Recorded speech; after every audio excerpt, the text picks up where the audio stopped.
Wassalatu wassalamu ala sayyidina Rasulillah sayyidina Muhammad ibn Abdullah wa ala alihi wa sahbihi wa man tabi'ahu wa walah wa la hawla wa la quwwata illa billah ma ba'du. Alhamdulillah, puji syukur kehadirat Allah Subhanahu wa taala. Kita masih diberikan kesempatan untuk kita istiqomah di majelis kita. Mudah-mudahan apa yang kita kerjakan lillahi ta'ala semua dinilai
maksiat. Apa bedanya? Kalau orang merendahkan Allah, dia nggak berniat merendahkan, cuman dari percakapannya, dari perkataannya merendahkan, namanya maksiat.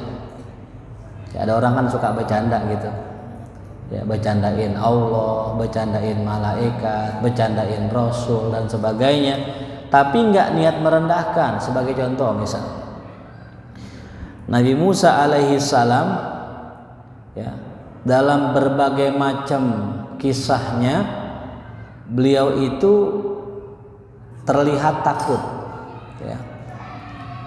Ketika Allah merubah tongkatnya menjadi ular, Nabi Musa takut. Ketika disuruh berangkat untuk mendakwahi Fir'aun, Nabi Musa takut, ya. Jadi dari berbagai macam kisah Nabi Musa itu banyak terkenal takut. Nah, pertanyaan kita, takut yang gimana gitu, ya? Takut yang seperti apa? Apakah Rasul nggak punya rasa takut? Punya, tapi takut apa gitu? Jadi jangan kita katakan Nabi Musa penakut. Nah, ya, ini beda lagi ceritanya, ya. Nabi kita Muhammad Shallallahu Alaihi Wasallam pun punya rasa takut akan, ya, keselamatan umatnya. Jadi Nabi kita Muhammad Shallallahu Alaihi Wasallam takut umatnya masuk neraka. Tapi apakah Nabi penakut? Ya bukan. Walaupun Nabi punya rasa takut, tapi bukan apa? Penakut. Sama Nabi Musa punya rasa takut layaknya manusia, tapi bukan penakut gitu. Jadi takut bukan berarti penakut. Kalau kita bilang Nabi penakut, merendahkan nggak? Menghinakan nggak? Nah itu, ya. Jadi jangan katakan Nabi penakut, ya. Jelas paham? Orang yang mengatakan Nabi penakut dengan niatan merendahkan Nabi, menghinakan Nabi, kufur dia, murtad. Ya. Dengan niat, ingat ya, pahamin ya. Orang ngerendahin malaikat, ngerendahin Nabi, ngerendahin kitab Allah, bahkan ngerendahin Allah sekalipun, kalau dia berniat merendahkan, murtad. Tapi ada yang nggak sengaja, bercanda. Ah, jatuhnya dosa itu ya. Maka dikatakan dalam syarahnya, ya, dikatakan di sini, ya, wa alaihi fayakunu dzalika kufran idza qasada qailu dzalikal istighfafa aw al istihza'a bidzalik. Ya. Jadi kufur tuh kalau niatnya merendahkan, mengolok-olok. Wa yakunu maksiatan syadidatat tahrimi in lam yaqsid dzalik. Dan menjadi hukumnya maksiat dengan keharaman yang sangat, ya, jikalau tidak berniat merendahkan, menghinakan, ya. Jadi ada orang berbuat salah, tergantung apa nih? Niat, ya. Paham sampai sini ya? Ya, jadi nggak boleh kita yang merendahkan Nabi, merendahkan Allah, ya. Bercanda boleh, cuman bercandanya jangan sampai merendahkan. Ya, apalagi yang direndahkan siapa itu? Allah, Rasul, malaikat, ya, syariat, tuh ya. Hati-hati ya. Tuh. Jelas ya. Jadi makanya kalau kita mau cerita lucu banyak. Ya. Contoh, ada kita punya teman sholat, ya. Dia lagi sholat, kemudian temannya iseng, ya iseng. Kalau lagi sholat dikritikin sininya ya. Nah kebetulan yang sholat ini memang lagi nahan kentut dari tadi. Pas banget dikritikin, bunyi itu perut gitu ya. Nah itu bukan lagi merendahkan sholat, bukan. Itu lagi cerita lucu, beda ya. Lain sama orang yang sholat dibikinin video. Nah itu lain tuh. Lagi sholat atau joget, lagi sholat atau ini, itu ada kesan kayak merendahkan sholat gitu, ya, paham ya? Jadi kita bercanda nggak salah, ya, gitu. Tapi sampai menghinakan tuh yang nggak boleh. Ya, apalagi orang yang bikin video tuh lagi sujud nukik kakinya kan gitu ya. Itu meremehkan sujud itu mengolok-olok sholat tuh nggak boleh gitu. Ya. Jadi kalau misalnya ngelucu boleh gitu ya. Cuma kalau bisa jangan sampai merendahkan agama, merendahkan syariat ya. Fal yahdharil insanu min dzalika juhdahu, maka seyogyanya bagi seorang manusia berwaspada min zalika, dari tindakannya itu, juhdahu dengan segenap kemampuannya. Ya. Dengan segenap kemampuannya. Ai taqatahu. Ya. Berkata ahli fikih, di sini dikatakan dalam syarahnya, ada pengecualian orang yang kufur dengan ucapan. Ini pengecualian, artinya dia nggak kufur, nggak jadi murtad.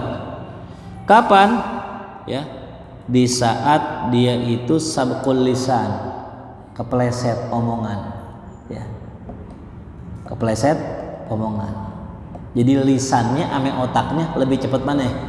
Lisannya, nggak pakai mikir ngomong, nggak sengaja. Terus dia apa ya? Terus dia minta maaf.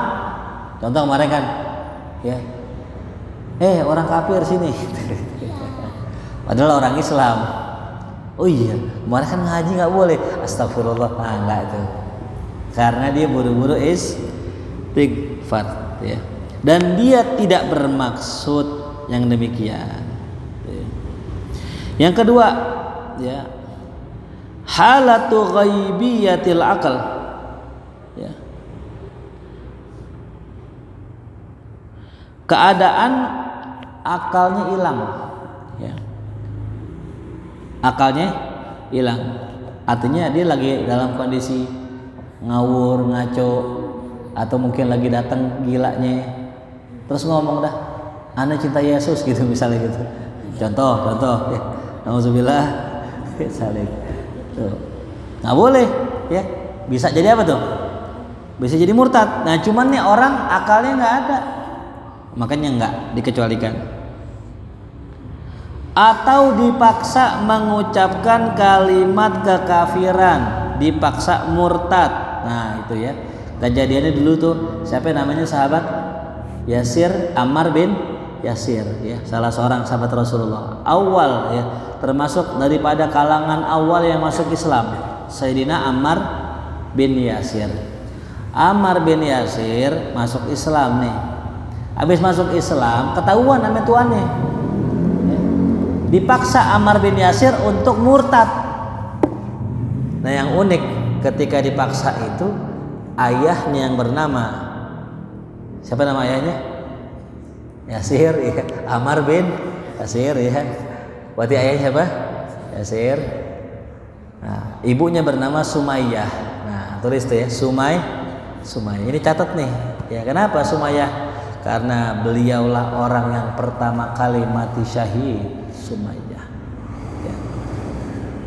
Nah jadi Ammar bin Yasir disuruh balik masuk agama sebelumnya, tapi caranya mereka adalah dengan menghukum orang tuanya. Ammar bin Yasir bingung ya, aneh mau bilang kafir tapi takut murtad ya, aneh tetap bertahan tapi ayah ibu aneh pengen dibunuh tuh. Akhirnya Ammar bin Yasir ya mengucapkan murtad. Nah, cuman di mana doang? Di lisan, dipaksa sama tuannya. Tapi tetap ibunya bapaknya dibunuh. Gitu. Ya. Akhirnya tuh datang ke Rasul sallallahu alaihi wasallam minta maaf, ya Rasulullah, saya mengatakan itu bukan kemauan saya Rasul, bukan dari hati ya Rasulullah. Kata Rasul enggak apa-apa. Gitu ya. Artinya Rasul memaklumi. Gitu ya. Jadi udah ada contoh orang yang dipaksa murtad gitu. Nah, jadi 3 kondisi itulah yang dikecualikan orang murtad dengan sebab perkataan. Yang pertama ketika kepleset lidah, yang kedua ketika hilang akal, yang ketiga ketika dipaksa sama orang. Tuh. Maka tidaklah menjadi kafir. Nah itulah ya, itu kurang lebih kesimpulan dari pembahasan tentang masalah ya, yang pertama itu ya, pembagian. Nah, adapun fasal selanjutnya ini masih tentang masalah murtad juga. Faslun yajibu ala man waqa'at minhu riddatun al-audu fawran ilal Islam. Wajib hukumnya bagi orang yang terjatuh kepadanya murtad, artinya orang tersebut murtad, wajib buat dirinya al-audu kembali, wajib masuk Islam lagi, fauron dengan segera ya. Jadi kalau ada orang tadi murtad ya, disadar nih, nah syaratnya Islam apa? Antar aja sore-sore, antar aja malam, jangan langsung kalau bisa. Umur nggak ada yang tahu ya, umur nggak ada yang tahu. Bahkan Imam Haddad dalam kitab Nasiihnya beliau mengatakan kalau ada orang ya yang meninggal di depan kamarnya, meninggal dalam kondisi iman, di depan rumah meninggal dalam kondisi syahid, mending milih mana? Di kamar apa di depan rumah? Hah? Kenapa di kamar? Karena lebih baik mati dalam kondisi iman daripada menunda dan kita nggak tahu matinya dalam kondisi apa. Ya, artinya apa ya tadi? Ya, daripada mati dalam kondisi kafir kita nggak tahu. Ya, mendingan mati dalam kondisi iman. Ya. Jadi kalau ada orang ya dia murtad dan dia sadar, wajib kembali segera kepada Islam. Tuh ya. Dengan cara apa kembalinya? Nah, bin nutqi bisyahadataini, dengan mengucapkan 2 kalimat syahadat lagi. Ya.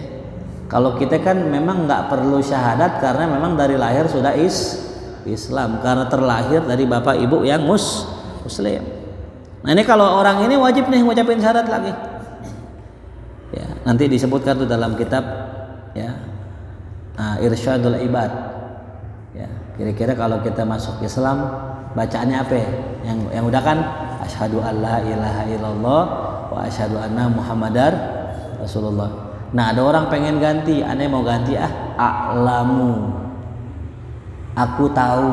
Nah itu apakah sah? Ya nggak sah. Kenapa? Karena asyhadu lebih tinggi daripada a'lamu. Ya saya mau tanya, di dompet saya duit berapa ya? Mungkin tadi yang lihat, oh kayaknya ada 100.000 tuh gitu. Yang satu bilang, oh bukan, 50.000 gitu. Aneh lihat tadi biru-biru tuh ya. Lebih kuat mana? Lebih kuat mana? Yang 100 sampai yang gocap?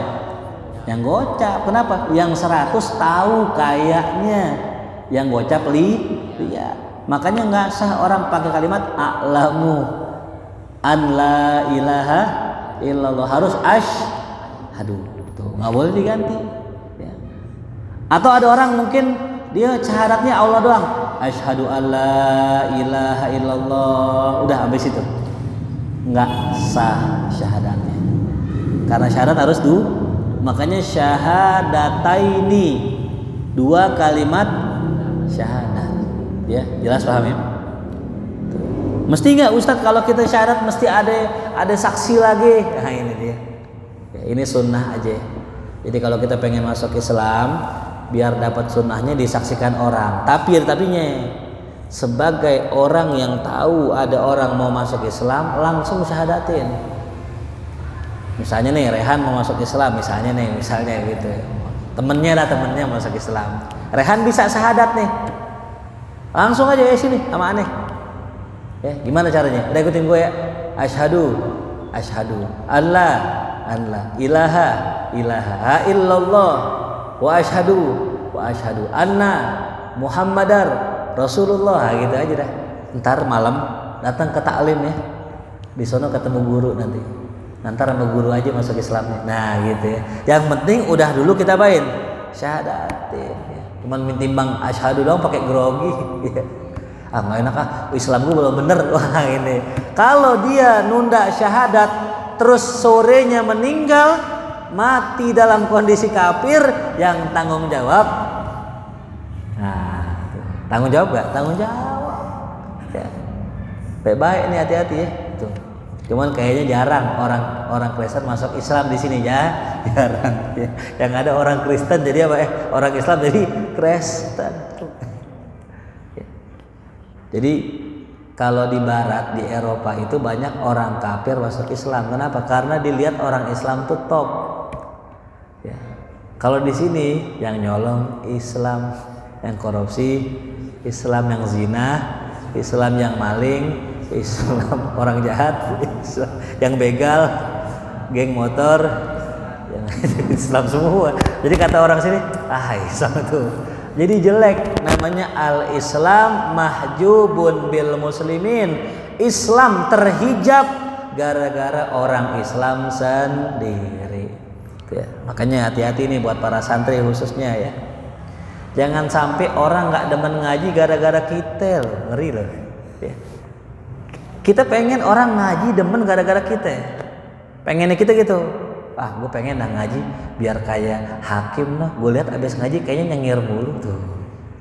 Gue pengen ngaji dah biar kayak Indra, dia sebanyak nyantri, dia kayaknya hidupnya seneng aja tuh. Pengen kita begitu. Makanya kalau ente jadi santri ngaji kudu banyak senyum ya. Kudu banyak senyum, cuman jangan dikit-dikit senyum gitu, ketemu nggak ada orang senyum juga, itu hati-hati tuh ya. Nah jangan sampai kejadian orang kagak mau ngaji gara-gara kita. Kenapa? Karena puyang mulu mukanya ya. Mukanya sumpah mulu ya. Gua gak ngaji. Mengapa? Jangan kayak si fulan loh, habis ngaji dia cemberut mulu. Ngaji statusnya galau mulu. Ngaji lemes mulu kayak ayam pengen mati sore itu. Ya, karena yang mati kan diem begitu, nah itu jangan ya. Jadi jadikanlah diri kita orang-orang yang menjadi teladan dan motivasi buat orang lain. Adapun orang gak suka, biarin urusan dia. Tapi yang jelas kita jaga image Islam, ya, jaga image Islam. Jangan sampai Islam kelihatan buruk gitu. Nah, ya, wal ikla dan menarik diri.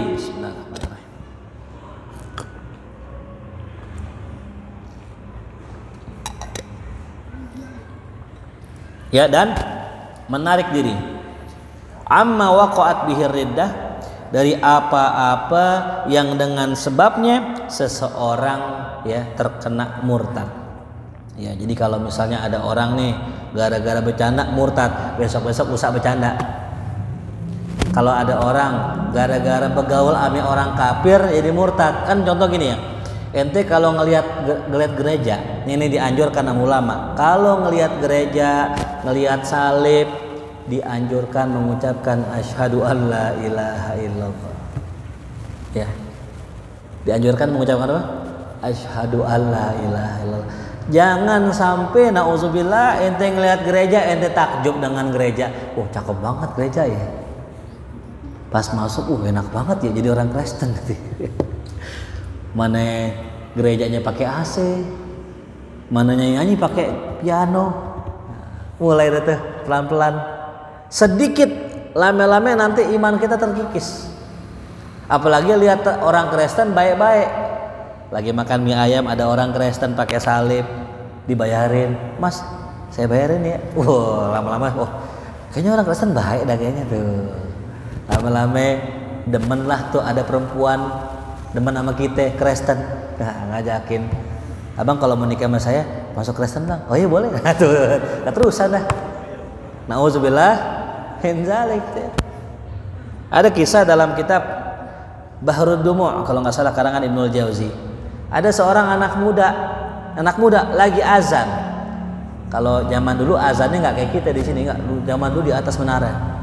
Pas lagi naik ke menara masjid. Ini mungkin wallahu alam nih anak muda gimana ya, backgroundnya kita nggak tahu. Tiba-tiba tuh anak muda ngelihat ada perempuan cakep di bawah. Lagi azan pengen naik azan, lihat cewek cakep di bawah. Nggak jadi azan, turun. Tuh turun. Kenapa? Ini perempuan cakep banget kayak bidadari. Masya Allah ya. Bening, kelihatan terumbu karang di situ tuh. Kayak air ya, bening banget, bening, subhanallah. Ketika turun ngobrol, ditanya, ternyata orang Majusi, pokoknya orang non muslim, demen, naksir, cinta, tuh pandangan pertama. Ketika demen emang udah kecantol hatinya apa ya, menjalin hubungan. Karena emang orang non muslim diajaklah masuk ke agamanya, murtad, nauzubillah min dzalik ya. Cuman gara-gara perempuan. Banyak kan sekarang begitu, banyak ya. Ada si fulan ya, mak bapaknya muslim, kok si fulan bobo anjing ya gitu. Ternyata satpam komplek gitu. Bukan orang Kristen, bukan ya, satpam komplek lagi ngajak jalan sore-sore itu. Enggak. Jadi ada orang begitu, kok nih orang kok statusnya kok happy apa namanya, kalau orang Kristen apa, aduh lupa saya namanya, Christmas. Ya Allah, iya, inget aja Hakim, Happy Christmas tuh katanya. Kok bukannya Id Mubarak, bukannya Jumat Berkah, ini apa Happy Christmas gitu. Kita lihatin lagi, kok udah sekarang udah nggak ada postingan agamanya, ternyata murtad. Nauzubillah. Yang namanya orang Betawi dari zaman dulu sampai sekarang tuh yang namanya Betawi kolot, gak bakal lah murtad. Kali gitu orang kerobokan gitu kawin murtad, kagak bakal. Tapi zaman sekarang udah ada. Biasanya perempuan, biasanya. Kalau laki mah kagak gitu, yang perempuan banyak digelodok banyak loh. Tuh. Kita demen sama perempuan. Tuh. Di Kristen kita Islam, laki nih Islam. Kita pengen ajak nikah dengan syarat nih perempuan masuk Islam. Dia nggak mau, tinggal. Masih banyak di pasar Minggu tuh jam 2 pagi masih banyak tuh kang sayur tuh. Perempuan banyak ngambrak kayak ikan teri banyak tuh kan, bener kan? Banyak. Ada segala murtad lagi itu. Tapi kalau perempuan enggak. Kalau perempuan lebih gampang kepengaruhnya. Tuh. Makanya hati-hati nih, doakan ya keluarga kita jangan sampai ada yang murtad. Nauzubillah. Enggak gitu ya. Ingetin tuh. Karena udah kejadian. Di Betawi, orang Betawi tuh ya. Orang kita dah, bukan saya nggak bilang orang mana, orang kita punya laki orang luar non muslim kena tuh. Ya Allah, ya Rabbi. Nauzubillah zalik. Karena itu ya, love is blind kata orang barat ya. Cinta itu buta. Tai ayam disangka coklat. Cinta itu buta ya. Hati yang jelas-jelas tai ayam, tai lotok tuh bahasa kata orang kita. Kalau emang lagi jatuh cinta, berasa coklat, silver queen. Tai kucing, nah tuh dianggap apa? Piscok. Nauzubillah. Banyak cerita guru, ya Allah guru, saya nyesel banget. Kenapa emang? Saya pikir dia orang baik guru. Dia tiap hari postingan lagi di taklim, postingannya agama. Kemudian saya nikah sama dia, pas nikah sama dia ternyata selingkuhannya banyak guru. Ya tuh kan, aneh kan udah bilang kemarin, jangan sama dia. Banyak orang hijrah cuman ganti baju, belum ganti niat. Ganti baju kan gampang ya. Tadinya Rolling Stone, tadinya Guns N' Roses, diganti besok ya ZN, MR, NM tuh ya, MM, tuh MM, minimarket tuh. Diganti baju paling gampang, hijrah baju paling gampang. Perempuan yang tadinya pakaiannya nggak nutup aurat terus hijrah langsung pakai cadar paling gampang. Jangan ketipu sama tampilan, ya. Jangan ketipu sama status, jangan ketipu sama medsos. Biar kali statusnya tiap hari Quran, tapi belum menjamin orangnya tersebut hafal Quran, belum menjamin ngamalin Quran. Tanya guru kita, siapa namanya? Fas'alu ahlad dzikri. Tanya guru kita, tanya ahli ilmu. Jadi teman-teman yang mau nikah nih, kasih lihat nih guru, saya punya hari begini. Nih saya pengen nikah sama dia, dikenalin sama si fulan. Oh iya. Oh jangan dah kalau bisa. Kalau bisa aja. Jangan. Kata yang nanya, dah gue nyesel nanya sama ustadz jadi kagak boleh jadinya. Tuh. Akhirnya apa? Udah gue cari ustadz yang lain gitu. Akhirnya apa? Nanya ustadz yang lain sama, nggak boleh juga. Ya. Kayaknya ustadznya salah semua kayaknya. Aneh jarah minta ya Allah dan minta ya Allah. Maksain, jangan. Kalau guru udah bilang jangan. Makanya nggak usah deket-deket dulu. Kumpulin duit dulu, nabung dulu, punya duit dulu. Minimal banget dah ente punya buat bawain ke mertua tuh segitu dah. Bukan buat yang depan-depan bukan ya. Udah punya duit nih, udah cukup nih. Nah, baru guru saya kayaknya udah ada niatan pengen nikah. Oke, Khair. Punya duit berapa? Ada sih 5 juta. Oke, kita coba cari yang 5 jutaan ada gak? Itu mah kredit Mio itu. 5 juta, Masya Allah. Ketika duit udah punya, baru cari perempuannya. Guru, nih gimana nih guru nih? Cakep kan nih guru nih? Oh ya boleh. Mana mau di mana? Di Facebook? Jangan dah. Itu filter, filter biasanya tuh ya. Buka aja bening. Pas ketemu gajulugan mulu tuh kan. Coba yang lain cari. Nah, ini guru nih. Ini rekomendasi nih guru ya. Dari kumparan.com. Masya Allah. Itu berita perempuan itu. Tuh. Iya begitu, udah ketemu akhirnya boleh bismillah jalan dah tuh. Datang, assalamualaikum. Waalaikumsalam. Ahlan, Ustaz Faris. Iya. Kenapa? Nih aneh punya murid. Siapa ini? Namanya Ujang. Oh, Ujang. Kesebut tuh namanya tuh itu. Dia mau kawin? Enggak sih, katanya mau ngaji aja katanya. Oh, iya enggak jadi dah. Pulang enggak jadi tuh ya. Masih mau ngaji sama Ujang itu. Kita doain istiqomah insyaallah. Amin ya rabbal alamin. Ya. Ngaji dulu Jang ya. Kata Ujang ini kah isyarat katanya isyarat. Bukan isyarat isi mausul ini itu. Wa yajibu alaihi nadam, wajib nyesel ala ma sadara minhu, atas perbuatan yang dikerjakan. Wajib nyesel tuh. Ya, karena syaratnya tobat nyesel. Wal azmu ala an la ya'uda limithli, dan berazam tidak akan kembali kepada perbuatan yang serupa. Wa qada'u ma fatahu, dan mengqada apa yang telah lewat, min wajibati syar', daripada kewajiban syariat, sholat, puasa dan sebagainya. Fitil kal muddah, pada masa dia itu murtad ya. Jadi kalau ada orang murtad nih setahun ya, maka sholat yang sepanjang setahun dikodok.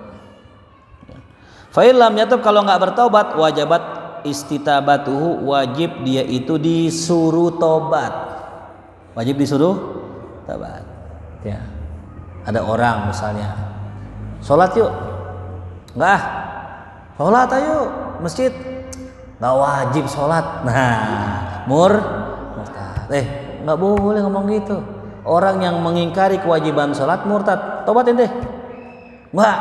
Nah, kalau di dalam hukum Islam dulu, orang yang nggak mau tobat gara-gara murtad dibunuh. Kalau sekarang enggak, tetap kita pintai tobat, suruh tobat ya. Wala yuqbal minhu ilal islam awil qatl, maka tidak diterima darinya kecuali pilihannya dua, masuk Islam lagi atau dibunuh. Tuh ya. Nah, besok kita bahas tuh ya, konsekuensi orang yang murtad. Cuman kayaknya sih cukup lah ya. Sebenarnya bisa panjang ini, cuman kita singkat aja ya. Kalau dia lagi puasa terus murtad, yang tengah hari bolong murtad, batola biha saumuh, batal puasanya ya. Wa tayammumuh, begitupun tayamum. Kalau dia lagi tayamum nih, selesai tayamum rapi, dia murtad, batal tayamumnya. Wa nikahuhu qabla dukhul, dan nikahnya pun batal ya. Nah, ini nanti yang perlu kita tafsirkan di sini ya. Sebelum adanya dukhul, wa kadza ba'dahu, atau setelahnya. Illam ya'ud ilal Islam fil iddah, jikalau dia tidak kembali ke Islam setelah murtadnya. Jadi gini, kalau ada orang murtad ya, maka si istri haram melayani suami. Jadi nggak boleh melayani apa? Suami yang murtad. Sampai kapan? Balik lagi ke Islam ya. Wala yasihu aqdu nikahi, nggak sah akad nikahnya.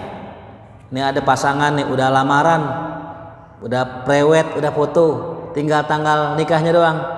Lakinya murtad, maka haram si laki akad nikah perempuan ini. Sampai kapan? Sampai tobat, sampai Islam lagi. Wa tahrumu dzabihatuhu, haram juga sembelihannya itu ya. Haram orang kafir nyembelih. Kalaupun disembelih bangke jadinya. Wala yarithu, nggak bisa mewariskan harta. Nah ya. Wala yurath, nggak bisa diwariskan harta. Jadi sebagai bapak nggak bisa warisin ke anak, sebagai anak nggak dapat warisan, gitu ya. Makanya ada dalam kajian fikih tasawuf ya,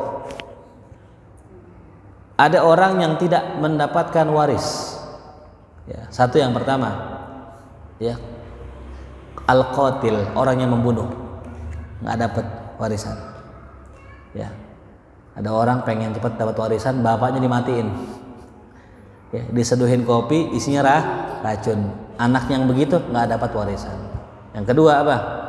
Ya, orang yang murtad, tuh, orang yang murtad, ya, dia nggak dapat warisan dari orang tuanya. Intinya adalah gara-gara dia buru-buru, nah, gara-gara nggak sabar, maka diharamkan dapat warisan. Makanya kita juga sama tuh ya, pengen dapat sesuatu yang besar, tunggu aja waktunya, jangan buru-buru ya, jangan buru-buru ya. Kita bikin pengajian nih ya, kita bikin taklim gitu, ada guru kita yang ngajar, karena kita masih punya guru ya, pengajian kita kagak ada rame-rame, yang ngaji atuk dua gitu. Kenapa? Karena masih ada guru kita. Gara-gara ustadz nih jamaahnya dikit, cuma 2 orang. Akhirnya doain semoga guru gue cepat mati, nauzubillah. Akhirnya gurunya meninggal tuh Ya. Ternyata nggak juga rame gitu.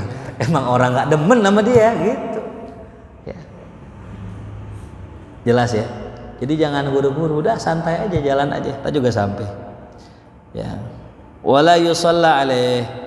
Ya, nggak boleh disolatin orang yang murtad. Wala yughassal, nggak dimandiin. Wala yukafan, nggak dikafanin. Wala yudfan, kagak dikuburin. Apa maksudnya? Ya, dianggap bangke. Ya. Dianggap apa tuh? Bangke. Boleh nggak dikuburin tuh ya? Tapi boleh juga dikuburin, cuman di kuburan orang kafir. Ya. Jadi kalau di kuburan sono Kasablanka tuh kan ada yang Islam, ada yang non Islam, ya. Nauzubillah min dzalik ya. Sempet rame dulu. Orang munafik jangan disolatin gitu ya. Ya ini ya keliru ya. Karena nggak ada yang tahu munafiknya orang. Karena munafik yang disebutkan ya dalam hadis idza wa'ada akhlafa wa idza tumina khana ya itu wa idza lagi wa idza wa'ada akhlafa wa idza ya idza hadatsa kadzaba, kalau bicara dusta gitu ya. 3 sifat itu namanya munafik amali. Ya, munafik amal. Yang begitu dikuburin masih. Ya, masih dikuburin karena itu munafik amal, bukan munafik yang antikot ya. Wa maluhu fai'un, dan hartanya menjadi fai', menjadi barang yang bisa dinikmati ya oleh ya kaum muslimin tuh ya. Jadi kalau harta perang namanya ghanimah. Nah kalau nggak pakai perang namanya fai'. Contoh, orang muslimin memerangi satu daerah yang nggak mau Islam, ingat ya, nggak mau Islam. Kalau ada wilayah menerima Islam nggak bakal perang, ya. Diperangi itu gara-gara apa? Menentang Rasulullah. Rasul katakan, aslim taslam, masuk ke Islamlah kalian, ntar kalian selamat. Dia nggak mau, udah dipaksa, ayo perang. Nah ketika perang, ini pasukan musuh kabur terbirit-birit atau tidak mau perang, maka hartanya menjadi apa? Fai'. Ya. Jadi harta yang didapat tanpa perang. Nah, termasuk orang murtad, hartanya menjadi fai' itu ya. Nah, cuman ini butuh tafsir ya, butuh penjelasan lebih dalam. Kenapa? Nah, ntar takut kita kalau salah mengamalkan, ada orang bilang sholat nggak wajib, langsung kita ambil golok, kita tebas. Kita ambil duitnya, hartanya ini fai', gitu. Nauzubillah min dzalik. Ini ya kesalahan dan kekeliruan yang mudah-mudahan jangan sampai terjadi ya. Nauzubillah min dzalik. Cukup sampai sini saja. Kalau ntar mungkin mau ada yang tanyain, silahkan di setelah ngaji. Kita bacakan surat Al-Fatihah khususan kepada sahabat kita ya, guru kita Mukarram Ustaz Kurniawan yang beberapa hari lalu dipanggil Allah Subhanahu wa taala. Ya, beliau adalah orang baik, orang soleh sepengetahuan saya ya. Sempat aktif di sini ya, bahkan juga kita berharap nanti akan ngajar gantiin saya di sini ya. Cuman memang ajal lebih dulu menjemput. Allah lebih sayang kepada beliau. Mudah-mudahan kita doakan almarhum diampuni dosanya, dimaafkan kesalahannya, dijadikan kuburnya taman-taman surganya Allah, dan Allah jauhkan juga beliau dari api neraka, dan juga mudah-mudahan segala niat baik beliau diijabah oleh Allah Subhanahu wa taala. Kita semua yang masih belajar semoga bisa meniru kebaikan beliau, semoga bisa istiqomah, semoga bisa amanah. Allah berikan kita semua mati husnul khatimah ala hadhihi niyyah. Al-Fatihah. A'udzu billahi minasyaitonir rajim. Bismillahirrahmanirrahim. Alhamdulillahirabbil alamin arrahmanir rahim maliki yaumiddin. Iyyaka na'budu wa iyyaka nasta'in. Ihdinas siratal mustaqim siratal ladzina an'amta 'alaihim ghairil maghdubi 'alaihim waladdallin. Allah bihaqqil Fatihah sirril Fatihah karamatil Fatihah. Iftah lana abwabal khair wa khtimna bil khair waj'alna wal hadirin wa dhurriyyatina min ahsani ahlil khair. Allahumma anfa'na bima 'allamtana wa 'allimna ma yanfa'una warzuqna 'uluman tanfa'una fid din wad dunya wal akhirah. Allahumma habib ilaina al-iman wa zayyinhu fi qulubina wa karihna al-kufra wal fusuq wal isyan waj'alna minar rasyidin. Rabbana zalamna anfusana wa illam taghfir lana wa tarhamna lanakunanna minal khasirin. Rabbana atina fid dunya hasanah wa fil akhirati hasanah wa qina adzabannar. Wa sallallahu ala sayidina Muhammadin nabiyil ummi wa ala alihi wa sahbihi wasallam. Alhamdulillahi rabbil alamin. Ya Rabbana tarafana